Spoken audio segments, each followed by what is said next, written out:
안녕하세요. 김상순TV 중국 사회고발 277번째는 공산혁명 후예들의 태자당 귀족계급, 경제 권력 3단계 독점 전략 편입니다. 중국에서 공산주의 혁명 2세로 태어났던 홍월따이들은 3단계 과정을 거쳐서 벼락부자가 되면서 중국 건국 이후 지금까지 70여 년을 정치 권력과 경제 권력을 장악하고 중공이 통치하는 중국의 신흥 귀족 계급으로 군림했습니다. 또한 이들은 3세대, 4세대로 계속해서 이 신분을 세습하고 있습니다. 마오쩌둥과 함께했던 혁명 1세대들은 자신과 집안이 대대로 권력을 장악하기 위하여 암묵적인 약속을 했는데요. 자식들이 정치, 군대, 경제, 학술, 문화 등의 영역에서 권력의 핵심인 정치와 군대 분야에서만큼은 최소한 중복해서 참여하지 않도록 하는 것입니다. 즉, 누구든 간에 자식들 중에 누가 정치가와 군인이 되면 다른 형제들은 경제, 학술, 문화 등등으로 각각 골고루 가급적 중복되지 않게 진출하는 것입니다. 이들은 이런 방식으로 중공이 통치하는 중국의 모든 분야를 장악했던 것입니다. 오늘의 주제인 경제 분야에서 홍월따이들은 세 가지 단계로 중국의 모든 경제 권력을 장악하고 자기들끼리 분배했습니다. 그리고 수단과 방법을 가리지 않고 이에 저항하는 사람들을 쥐도새도 모르게 제압하면서 공산귀족, 홍월따이, 홍산따이들만의 세상을 만든 것입니다. 어떤 과정인지 세 가지 단계를 살펴볼까요?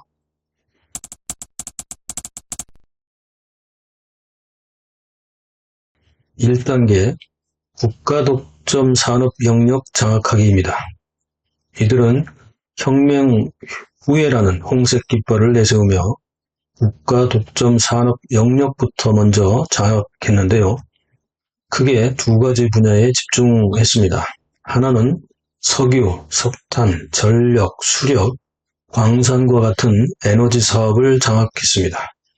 그리고 다른 하나는 철도, 항공, 전신, 인터넷과 같은 국가 기간 산업 영역을 혁명 2세대, 3세대 홍월따이, 홍산따이들이 부모의 든든한 배경을 가지고 주요 보직을 장악했습니다. 이들은 부모와 정치 및 군대에 있는 형제들을 배경으로 그리고 혁명 귀족 모임인 태자당의 힘을 배경으로 경제 권력을 장악했습니다.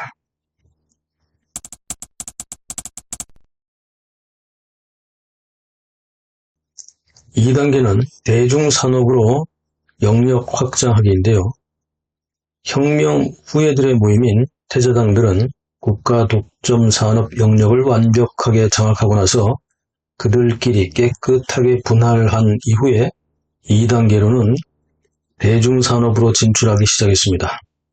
이 2단계에서는 두 가지 방식으로 일반 대중산업 영역을 장악해 갔는데요. 한 가지 방식은 그들의 친척이나 혹은 믿을 수 있는 수하, 측근이 대중산업 분야에서 일단 창업을 하도록 하고 이들이 뒤에서 막강한 정치적, 경제적 배경으로 뒤를 봐주면서 기업을 키우는 방식을 통해 대중산업을 잠식해 들어갔습니다.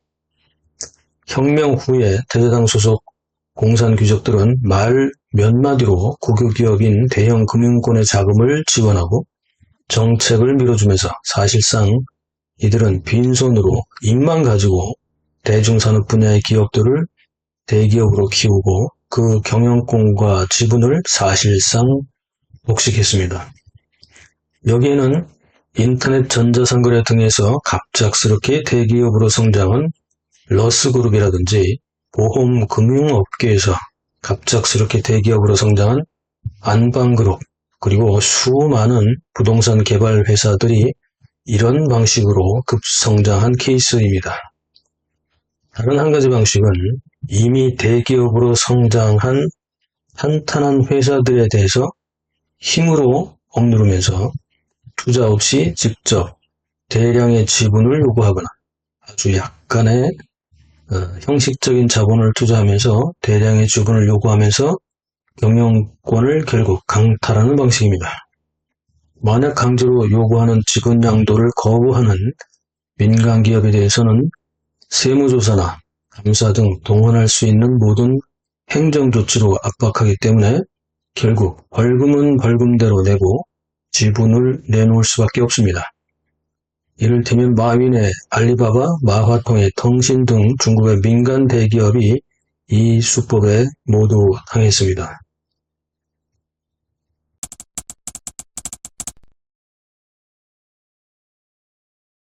3단계는 미래 요식업 프랜차이즈 사업 장악입니다.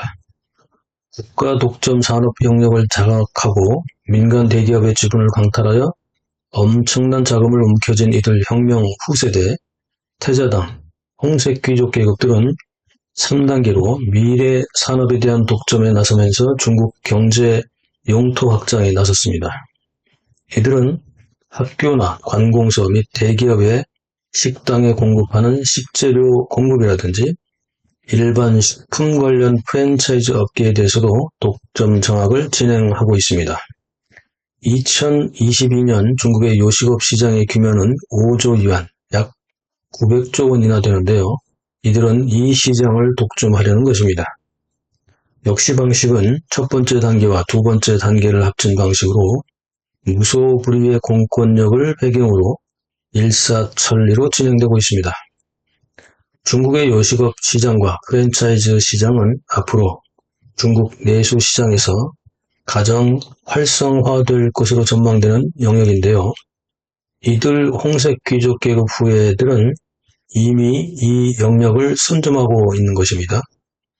정치와 경제 분야에서 형제와 부모, 친척들이 정책과 자금을 밀어주고 배경이 되어주기 때문에 태자당 출신이 아닌 민간 기업이 이들과 경쟁할 수는 없습니다.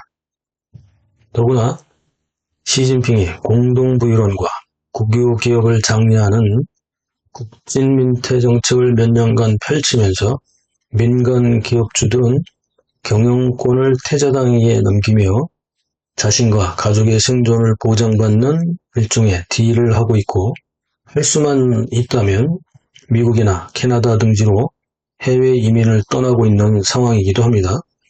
게다가 민간 기업들은 태자당에게 일종의 각종 보험의 명목으로 계속해서 기업 이윤을 배당해야 합니다. 이건 한마디로 깡패나 양아치가 따로 있는 게 아니죠. 중국 공산당은 단지 하나의 정당에 불과하지만 공산당 소속 혁명 세대와 그 후세대들은 지난 70여 년간 중국이라는 국가를 설립 이후에 지금까지 독점 통치하고 오히려 국가의 위에 존재하는 유일무이한 통치 정당이 되었습니다. 그리고 경제 분야에서도 혁명 세대와 그 후세대들은 이렇게 세 가지 단계를 거치면서 중국의 경제 권력을 완전히 독점했습니다. 그들은 3단계 과정을 거치면서 무소불위의 정치 권력과 경제 권력을 장악하고 이를 다시 3세대, 4세대, 5세대 이렇게 해서 계속해서 세습시키고 있습니다. 2021년에 창당할 당시 공산당 창당 목적이 인민을 위해 서비스한다는 것이었지만 창당 100년이 넘은 지금 인민은 오히려 노예계급으로 전락했고 중국은 혁명 후세대 귀족계급만을 위한 나라가 되고 말았습니다. 그리고 지금 중국은 태자당 귀족계급에게 정치 권력과 함께 경제 권력마저도 세습되고 노예계급으로 전락한 인민들의 신분도 다음 세대로 자동적으로 세습되는 신분 세습의 신중국이 되고 말았습니다. 시진핑의 공동부유론에는 인민은 없고 단지 태자당 소속 혁명 계급들의 공동부유론만 존재할 뿐입니다. 그리고 이들 간의 파벌이 나누어져서 단지 누가 주도권을 잡느냐의 문제이지 인민들에게 정치에 참여할 수 있는 기회는 원천적으로 봉쇄되어 있고 경제 권력마저도 참여할 수 있는 기회가 원천적으로 봉쇄되어 가고 있습니다. 영상 어떻게 보셨나요? 댓글로 소통하시죠. SNS 공유, 구독, 알림, 좋아요 눌러서 응원해 주시기 바랍니다. 네, 감사합니다.